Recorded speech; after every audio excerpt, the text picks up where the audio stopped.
sanan ka do an kan yin kali jabila an ka do minye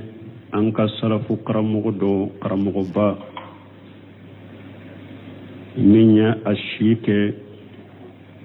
ka nyonoli ke ka bo sunna ka biriya ko kari ka biriya mugo ko kari ka manhaj salafu ka jijala ka defa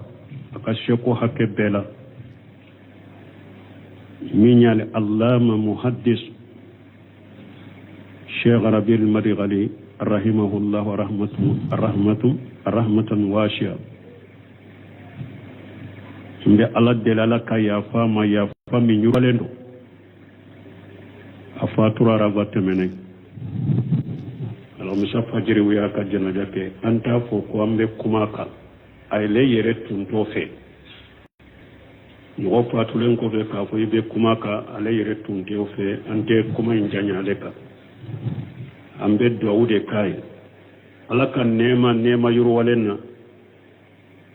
ay dina demeli minke ka sunna demeli minke ka salafiya demeli minke ka defali minke alako o kama saraye o kama janna saraye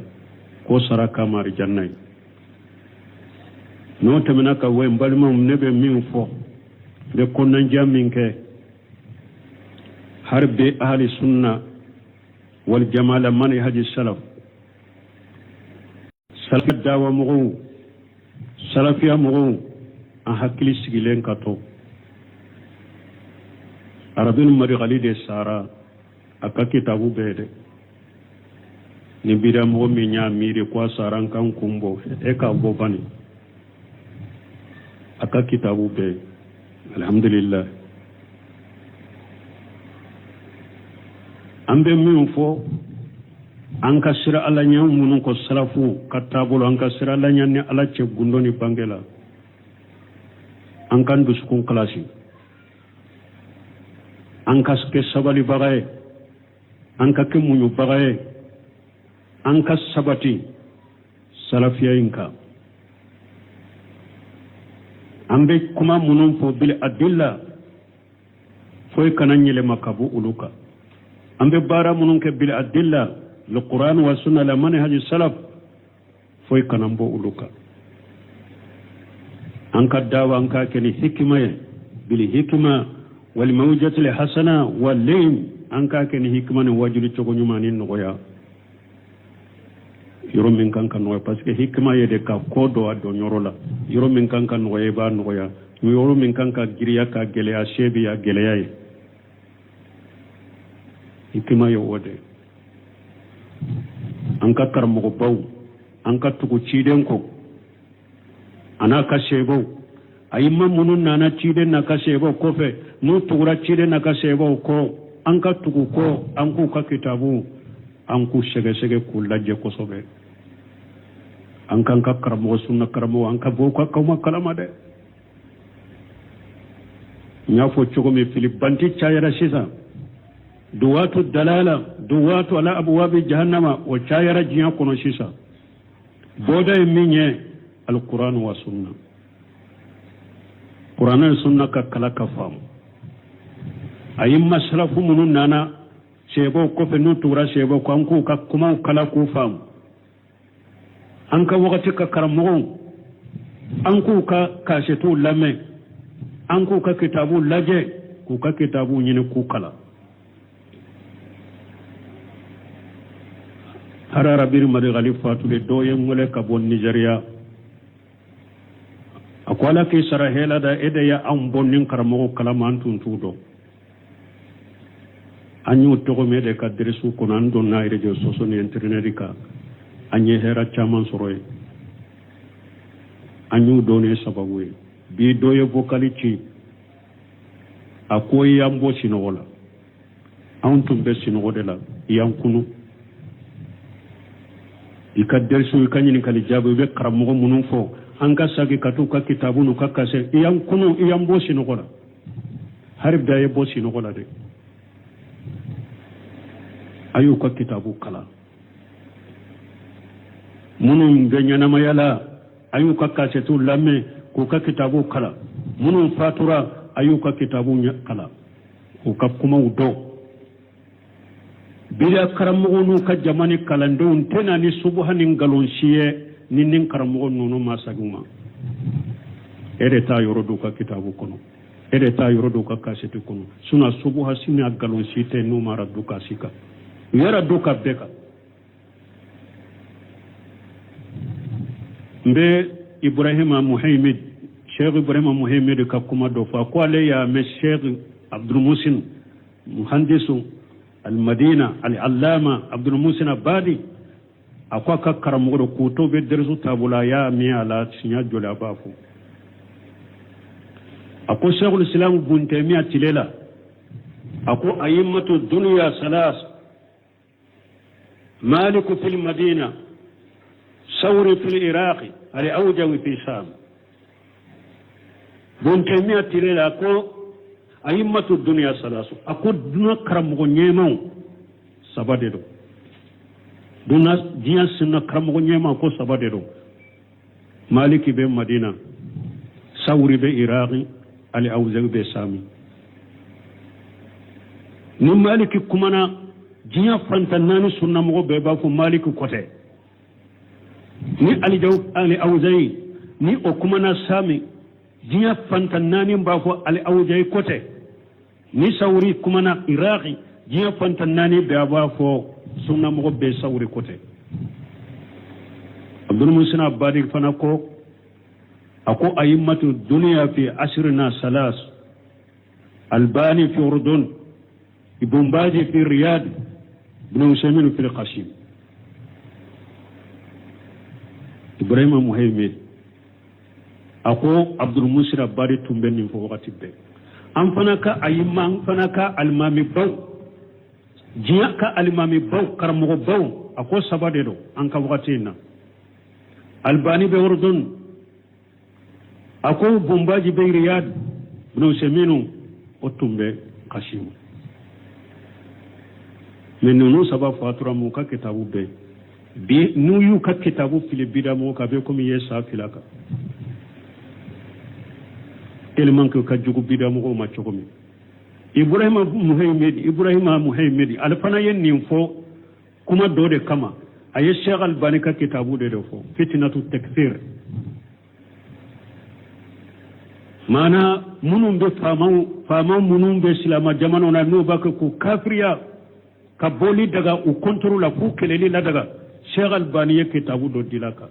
fitnatu takfir ka ayin faran fansha ube ayan min fo mallamu yakubu ma anjala la fa ulaika humul kafirun Sheikh Albani ne aya de tafsir salafu yen min fo ne ayala kan nugo boala fitnatu takfir tumame al Sheikh Bombaji ya kitabu nye kitabu ndiara Bombaji ya taluku kala tumame Sheikh Ibn Usaymin ya kitabu nye ako kalande unka kitabu kala kuraka taluku kala tawannin kitabu jiyaka ewa nyema saba jiyaka karmoba saba ulude beye nin kitabu sabati ni mo min koy be nin kitabu nyani dabaray ani ka sabre yuriduna li yutfu nur Allah bi afwahihim wallahu mutimmi nurihi walau kariha al kafirun dabara be se kan nin kitabu la gosi jiyaka almami saba jiyaka karmogo saba kitabu dilale wujenani kitabu minye dabara be se ko kitabu tiya ka sabele be se ko kitabu tiya wala mbe min fawye jiyaka alimami baw fulede nin saba ayuka kitabu nyine ayuka kasetu nyine ani nunu nye munun kala no sabatile muka hakile non ka gida sahale tawo mbe min fo dawa salafiya mugo sikana yere yeran kana sira ante joro ante sira diplôme bu bolo iye lugha nyimiyo iye balaga nyimiyo amma ko sitala ante sirenya da bun ghaymu kun nuniya kono ako wasdayu bima qala ar-rasul wa la taqaf min qillati al-ansar wal awan bun ghaymu kun nuniya kono awa ako femci ika barati ika bangai ci den yin fo fo i ka baraci i ka bange i kana sira ko i ka dɛmɛbagaw ka dɔgɔ i kana sira ko i ka lasinsinbagaw ka dɔgɔ kana sira dɛmɛbaga dɔgɔyali kana sira o ɲɛ k'a fɔ mɔgɔ t'a kɛ k'i ɛwan sinsin mɔgɔ t'a kɛ ka fanga di ma mɔgɔ t'a kɛ k'i dɛmɛ a k'o kani sira ciden ye min fɔ a baraci i k'a fɔ أسأل فأقول الله ناصر دينه وكتابه والله كافي عبده بأمانه أو أقول على باك الدين دمي من خيم نوني أقول على باك الدين دمي على باك كتاب دمي والله كافي عبده بأمانه على باك دون دمي حق لشيء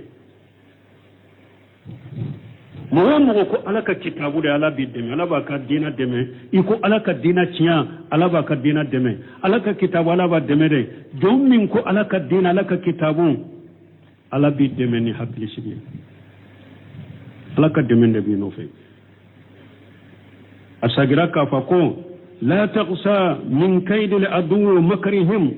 makrihim fa qitaluhu bil kadhib wal buhtan akwai kana sira jugu ka fere munun ka dabali tigelen ma de jugu be fere munun ni dabali munun tigei kama akwai kana sira onyo de i kana sira onye de fa khitaluhu bil kizb wal buhtan uluka kele de ngalo ani galon fin tigeli doro biriya mugo ka kele te fo yen ngalon tigete biriya karamugo nu ka kalande nu ka jama u ka kele te foye kata cinya manin galonte galon fi ani ka galon tige ka fodro mo be sero ngulunya ako fazdunur atba'i rasul malaiku wa junuduhum fa athakiru shaytan awa ibn qayyim ko ciden tugu baga e ka kele bolo e ka deme baga ni ka kele bogo yalla ka malika wudi ciden tugu baga e deme baga e ala ka malika wudi eka jama ala ka malikawde eka kele bole ala ka malikawde wa junuduhum mabdiya mugun nunu ala ka jugun nunu eka jugun nunu ulu ka jama munye fa shakiru shaytane jama shaytane ka kele kelaw ulu ka jama ye shaytane ka kele kelaw ga shaytane ka jama uge satana bayna al-asakirayn faman yakun mutahayyira falyanzur al-fi'atan awa akon nunu fula ka janyogo made mi e ka deme bagaye malikawde ani min ka deme bagaye shaytane ude aw be bila nyogon koro nunu ka janyogo nyade awa ako eminya hakilima ni e jate min alay sisa jama fula illaje jama min ni be faraka jama fula illaje jama min ni be faraka ne baitin surunya baitun damina na laba nyo bila donc o de yatu buna khay mu konni nu bunu semino konni nu nay nuni ay kalanden kan ka durusi kafiyatun safiya fi ansari firqatin najiya awa bidiya mu wa ya kundo de ay ate bidiya ate sirasro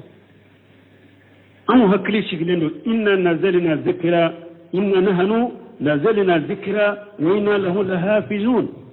min dina kurosireno ni sunna kurosireno do attese ala min dina kurosire attese kiron ko la tazalu taifatu min ummati jahirina lil haqqi la yadurru man khajalahum wala man khalafahum hatta yati amrullah wa hum ala zalik kiron ko jama kulute woni ne kamanton wala nu be cinyaka udemelen do fana ala bu demo ka cinyaka de ube cinya min kala bu demede ni mogo min yu demeli toyo o te foy toruma ni mogo min yi soso sunu tile kele ni chuchu katuma o te foy toruma ubu ka cinya inde ka fu jiya wuli surunya likana ni jiya wuli surunya na de dro ala bo ewa ubo jiya kono jiya tobe to mogo jugun ye hari Allah o te fo dugu kolo kala be jiya wulu kai wala ni sunna ni karamogo do tara karamogo bena cide nyode fo ako sankeme ale ka sunna min fuleni ni sankeme ala be mugo do bo min ni dina jengena aba tile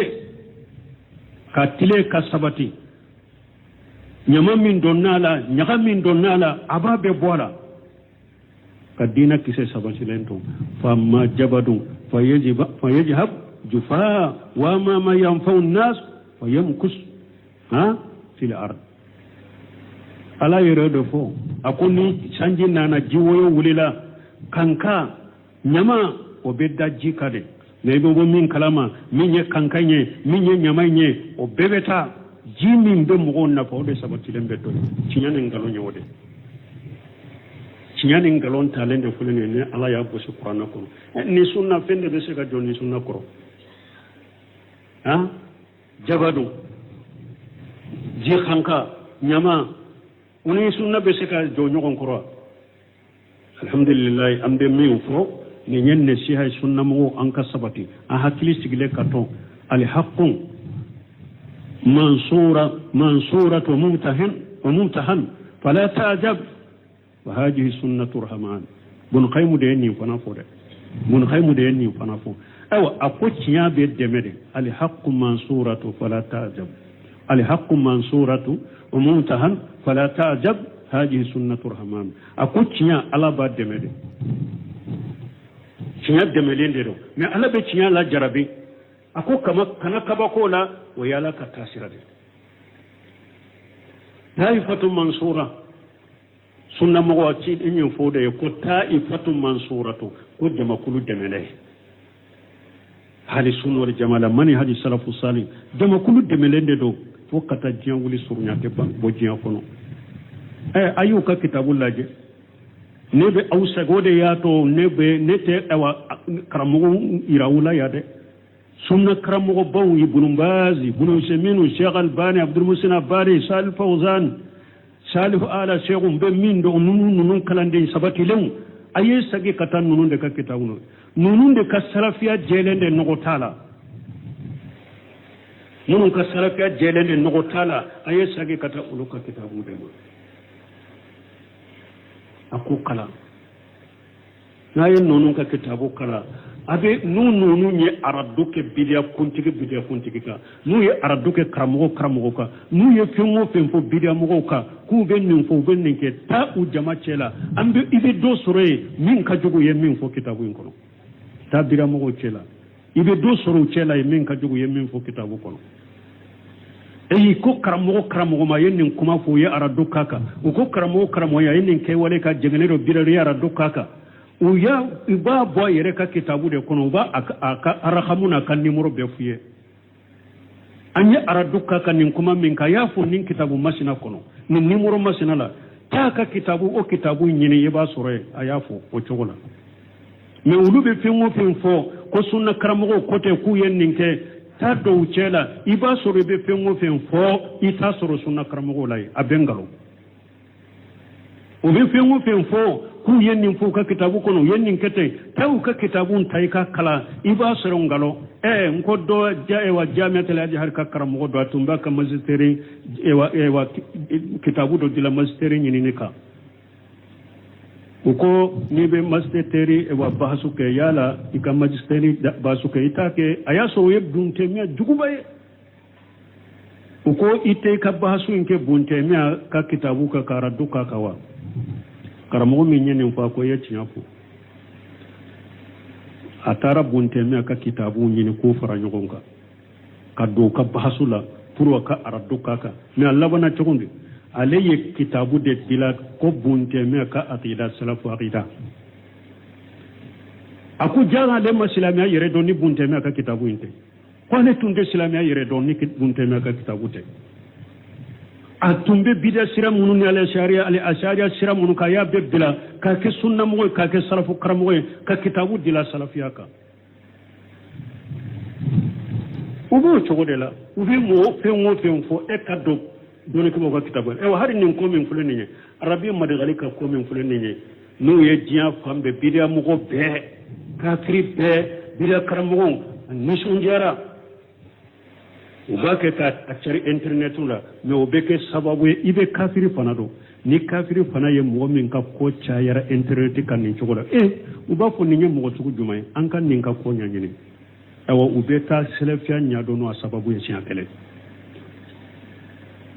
o bɛ kɛ sababu ye ka mɔgɔw dɔw de salafiya yɛrɛ la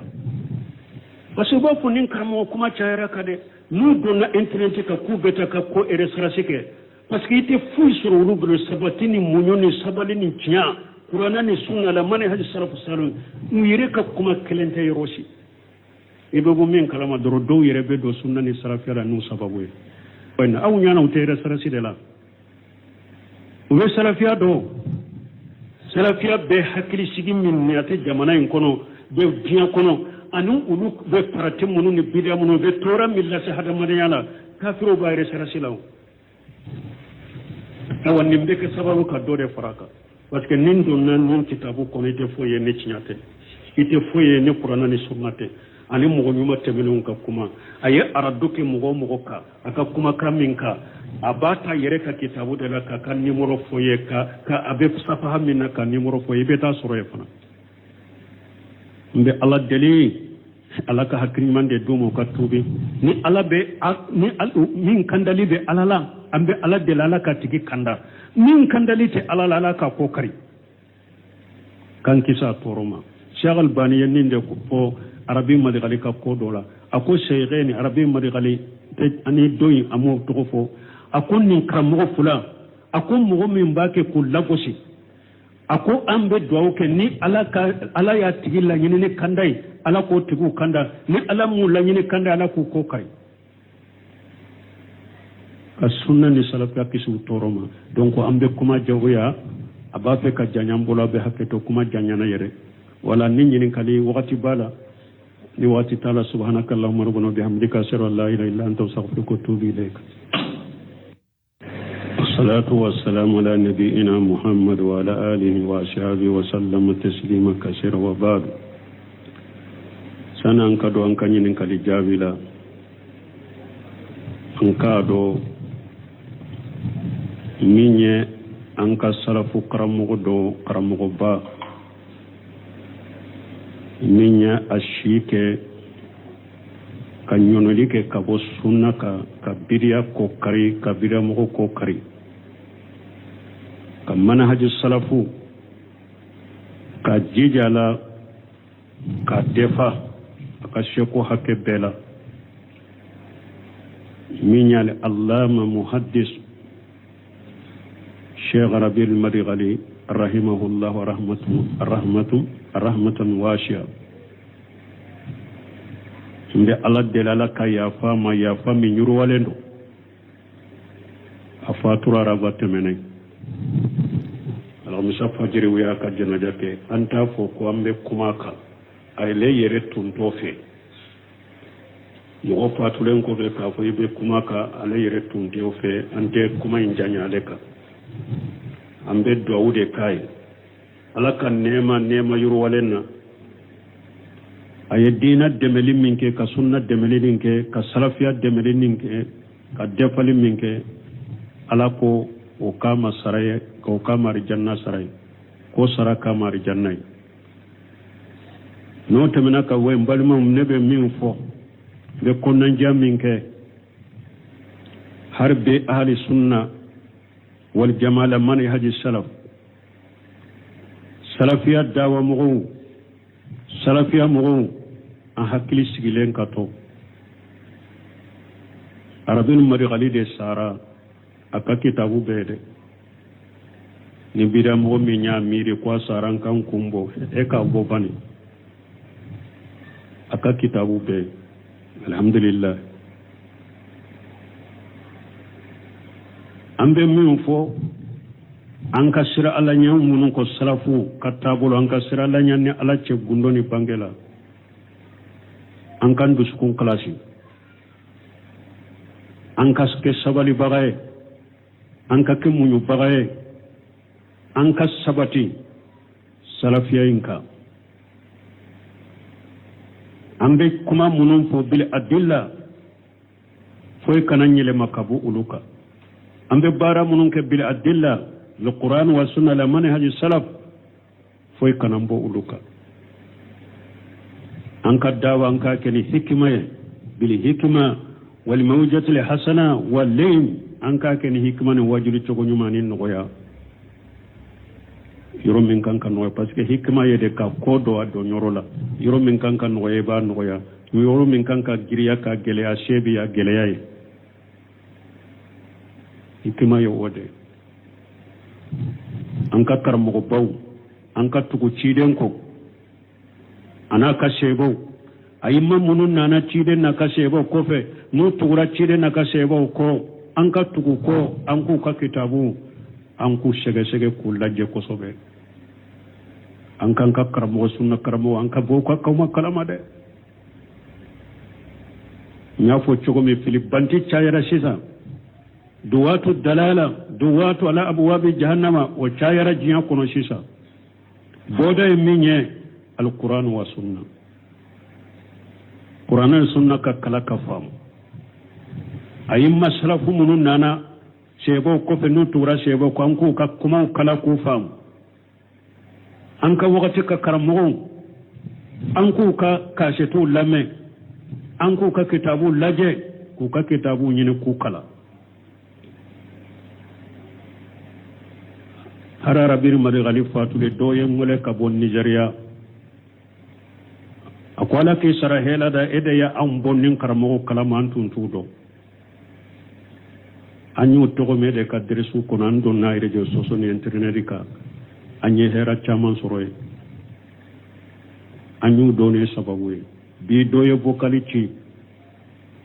akoy yambo sinogola an tumbe sinogodela yankunu ikadder su kanyini kali jabu be karamo munun fo an ka sagi katu ka kitabu no ka kase yankunu yambo sinogola harib da yebo sinogola de ayu ka kitabu kala munun ganyana mayala ayu ka kasetu lamme ko ka kitabu kala munun fatura ayu ka kitabu kala ko ka kuma udo bila karamogo nu ka jamani kalando tena ni subhanin galon shiye nin karamogo nu masaguma ere ta yorodu ka kitabu kono ere ta yorodu ka kasetu kono suna subha sina galon shite nu mara duka sika yara duka beka mbe Ibrahima Muhammad Sheikh Ibrahima Muhammad ka kuma do fa ko le ya me Sheikh Abdul Musin muhandisu al-Madina al-Allama Abdul Musin Abadi akwa ka karamugo ko to be dersu tabula ya mi ala sinya jola bafo ako Sheikh al-Islam Ibn Taymiyyah tilela ako ayimmatu dunya salas مالك في المدينة ثور في العراق الأوجوي في شام ابن تيمية تليلا أكو أئمة الدنيا ثلاثة أكو دنا كرم غنيمو سبادرو دنا ديان سنة كرم غنيمو أكو سبادرو مالك في المدينة ثور في العراق الأوجوي في شام نم مالك كمانا jiya fantanani sunna mo be ba ko maliku kote ni ali jaw ali awzai ni o kuma na sami jiya fantanani ba ko ali awzai kote ni sauri kuma na iraqi jiya fantanani be ba ko sunna mo be sauri kote abdul musina badi fana ko ako ayimmatu dunya fi asrina salas albani fi urdun ibn baji fi riyad ابن مسلمين في القاسم إبراهيم محمد أقو عبد المنصر باري تنبني في وقت به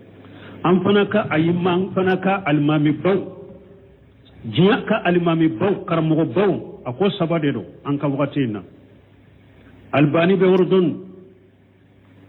أقو بومباجي برياض ابن مسلمين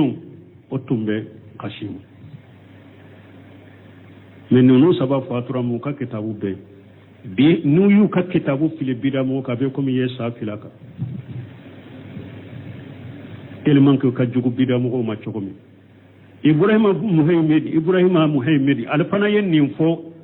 kuma do de kama aye Sheikh Albani ka kitabu de fo fitnatu takfir mana munum be fama munum be islama jamano na no baka ku kafriya ka boli daga u contrôle ku keleli la daga Cheikh Albani kitabu do dilaka fitnatu takfir ka aya in faran fansha ube aya min fo mallamu yaku bima anzala la fa ulaika humul kafirun Cheikh Albani ne aya de tafsir salafu yen min fo ne aya la kan no bola fitnatu takfir tumami al Cheikh Bumbaji kitabu nye kitabu ndiara Bumbaji yetaliku kala tumami Cheikh Ibn Seminu kitabu nye ako kalande unka kitabu in kala qura ka taliku kala tawannin kitabu diaka ewa nyema saba diaka karmo ba saba ulude beye nin kitabu in sabati ni mo min ko be nin kitabu in ciyani dabarai ani ka sabre yuriduna li yutfu nur Allah bi afwahihim wallahu mutimmi nurihi walau kariha al kafirun dabara be se kan nin kitabu la gosi diaka almami saba diaka karmo saba kitabu dilale wujenani kitabu minye dabara be se ko kitabu tiya ka sabele be se ko kitabu tiya wala mbe min fawye diya ka alimami baw fulede nin saba ayuka kitabu nyine ayuka kasetu nyine ani nunu nye munun kala no sabatile mbuka hakile no ka gida sahale tawo mbe min fo dawa salafiya mugo sikana yere yeran kana sira ante joro ante sira diplôme bi bolo iye lugha nyimiyo iye balaga nyimiyo amma ko sitala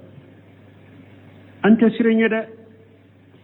bun ghaymu kon noniya kono ako wasdayu bima qala ar-rasul wa la taqaf min qillati al-ansari wal awan bun ghaymu kon noniya kono awa ako femci ika baraci ika bangai ci da yin fo a fu ka baraci ka bangai ikana sira ko ika deme bago ka dogo ikana sira ko ika la sinsi bago ka dogo kana sira deme baga dogo yali kana sira gonye ka fo mogo take ki ewan sinsi mogo take ka fanga dima mogo take kin deme ako kanisira ci da yin fa a baraci ka fo أسألك فأقول الله ناصر دينه وكتابه والله كافي عبده بأمانه أو أقول على باك الدين دمي من خيم نوني أقول على باك الدين دمي على باك كتابه دمي والله كافي عبده بأمانه على باك دون دمي ني حكي شيء mogo ko alaka kitabu de ala bi deme ala ba ka dina deme iko alaka dina tiya ala ba ka dina deme alaka kitabu ala ba deme de jom min ko alaka dina alaka kitabu ala bi deme ni hakli sigi alaka deme de bi no fe asagira ka fa ko la taqsa min kayd al adu makrihim wa makrihim fa qitaluhu bil kadhib wal buhtan akwai kana sira jugo ka fere munun ka dabali tigele umare jigo be fere munun dabali munun tigei kama akwai kana sira onyode ikana sira onyede fa khitaluhu bil kadhib wal buhtan uluka kele yede ngalo ani galon fin tigeli doro biriya mugo ka kele te fo yende ngalon tigete biriya karamugo nu ka kalande nu ka jama uka kelete foye kata chinyama nin galonte galon fi ani ka galon tige ka fodro mo be sero ngulunya ako fa dunur atba'i ar-rasul mala'ikum wa junuduhum fa asakiru shaytan awa ibn qayyim ko ciden tugu baga e ka kele bolo e ka deme baga ni ka kele bolo yalla ka malikawde ciden tugu baga e deme baga e ala ka malikawde e ka jama ala ka malikawde e ka kele bolo ala ka malikawde wa junuduhum me bidiamu nunu ala ka jugun nunu e ka jugun nunu ulu ka jama e munye fa sakiru shaytane jama shaytane ka kele kelaw ulu ka jama e shaytane ka kele kelaw de shaytane ka jama de satana bayna al-asakirayn فمن يكون متحيرا فلينظر الفئتان أو أكون نونك لك جانيو مدى مي إكدم بغاية ملكة ودي أني من كدم بغاية شيطان ودي أو ببلا نيوغن كروا نونك جانيو مدى أو ako eminya hakilima ni jate minalai sisa jama fula ilaje jama min ni be faraka jama fula ilaje jama min ni be faraka ne baitin surnya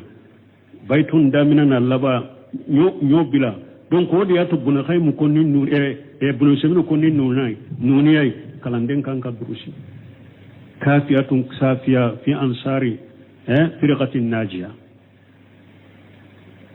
awa bidiya mugo waya kundo de ay ate bidiya ate sirasuru anu hakli siglendo inna nazalna dhikra inna nahnu nazalna dhikra wa inna lahu lahafizun min dina kurusirendo ni sunna kurusirendo do atese ala yin dina kurusire atese tiren ko la tazalu taifatu min ummati jahirina lil haqqi la yadurru man khajalahum wala man khalafahum hatta yati amrullah wa hum ala zalik tiren ko jama kulute wuli ne kamanton wala nu be cinyaka udemelendo fana ala bu demo ka cinyaka de ube cinya min kala bu demede ni mogo min yu demeli toyo o te foy toruma ni mogo min yi soso sunu tile kele ni cucu katuma o te foy toruma ubu ka cinya inde ka fu jinya wuli surunyali kana ni jinya wuli surunyana de dro ala bo ewa ubo jinya kono jinya tobe to mogo jugu ye hari Allah o te fo dugu kolo kala be jinya wulu kai wala ni sunna ni karamo do tara karamo be bena do bena cide nyode fo ako sankeme ale ka sunna min fulene ni sankeme ala be mugo do bo min ni dina jengena aba tile ka sabati nyama min donnala aba be bola ka dina kise sabati lento fa ma jabadu fa yajhab جفاء وما ما ينفع الناس ويمكث في الأرض ألا يرد فو أقول لي سانجينا نجيوه وللا كانكا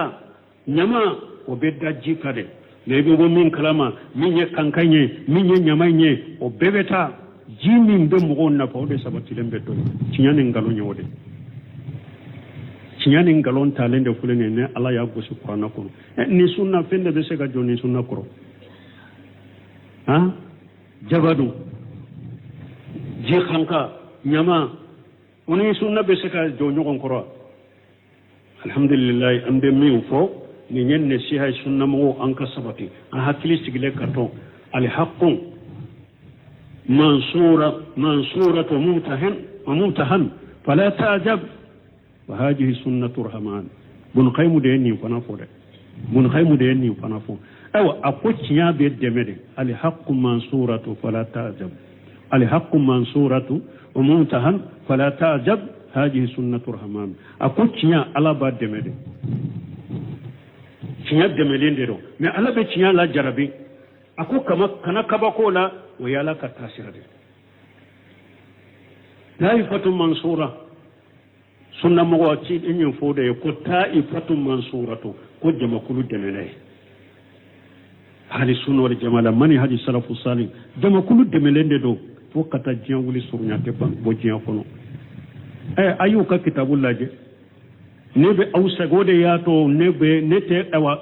karamugo irawula ya de sunna karamugo bawu ibn bazi ibn seminu sheikh albani abdul musin abari salih fawzan salih ala sheikh be min do nunun kalande sabati lew ayi sagi kata nunun de ka kitabuno nunun de ka salafiya jelende nogotala nunun ka salafiya jelende nogotala ayi sagi kata uluka kitabu de ako kala na yen nunun ka kitabu kala abe nunu nye araduke bidia kuntigi ka nu ye araduke karamogo ka nu ye fenfo bidia mogo ka ku be ninfo be ninke ta u jama chela ambe ibe do sore min ka jogo ye min fo kitabu inkono ta bidia mogo chela ibe do soro chela ye min ka jogo ye min fo kitabu kono eyi ko karamogo ma yen nin kuma fo ye araduka ka ko karamogo ya yen nin ke wale ka jegenero bidare araduka ka uya iba bo yere ka kitabu de kono ba aka arahamuna kan nimero be fuye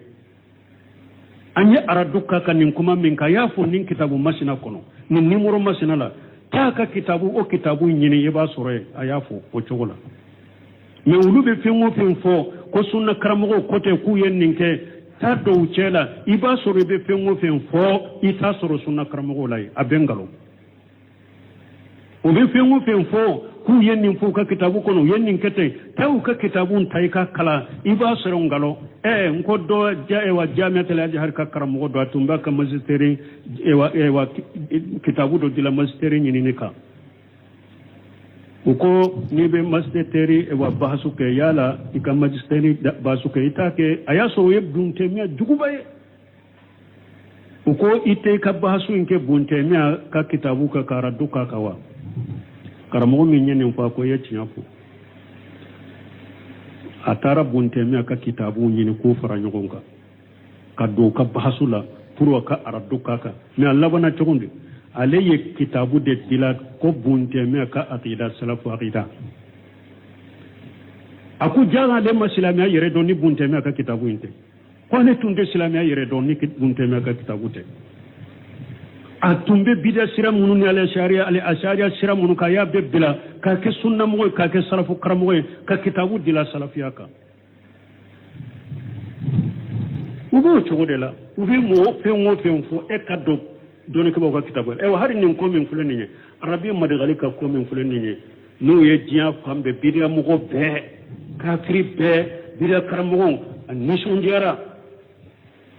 ubake ta acari internet la me obeke sababu ibe kafiri fanado ni kafiri fana ye mo min ka ko chayara internet kan ni chogola ubako ni nyemo tugu jumay an kan ni ka ko nyanyini awa ubeta selefia nyado no sababu ye siakele obeke sababu ye kam mo do de salafia yerela parce que ubako ni karamo kuma chayara kade nu donna internet ka ku beta ka ko ere sarasike parce que ite fouille sur le ruble sabatini munyoni sabalini tiya qur'ana ni sunna la mane hadi salafu sallam u yire ka kuma kelente yoroshi ibugo men kalama doro do yire be do sunna ni salafira nu sababu e bana aw nyana u tere sarasi de la u be salafia do salafia be hakili sigi min ni ate jamana in kono be diya kono anu ulu be parati munu ni bida munu be tora millasi hada madiyana kafiro ba yire sarasi law awan nimbe ke sababu ka dore faraka parce que nin donna nun kitabu kono ite foye ne chinyate ite foye ne qur'ana ni sunnate ani mugo nyuma temeno ka kuma aye araduke mugo ka aka kuma kaminka abata yere ka kitabu de la ka kan numero foye ka abe safaha minna ka numero foye beta soro efana mbe ala deli ala ka hakri mande dumo ka tubi ni ala be ni min kandali be alala ambe ala delala ka tigi kanda min kandali te ala ka kokari kan kisa toroma shagal bani yenninde ko arabi madigali ka ko dola ako sheygheni arabi madigali te ani doyi amo to fo akon nin karamo fula akon mo min bake ko lagosi ako ambe duwaw ke ni ala ya tigi la nyini ne kandai ala ko tigu kanda ni ala mu la nyini kanda ala ko kokari ka sunna ni salafiya kisu toroma donc ambe kuma jagoya abafe ka janyambola be haketo kuma janyana yere wala nin nyini kali wakati bala ni wati taala subhanakallahumma rabbana bihamdika ashhadu an la ilaha illa anta astaghfiruka wa atubu ilayk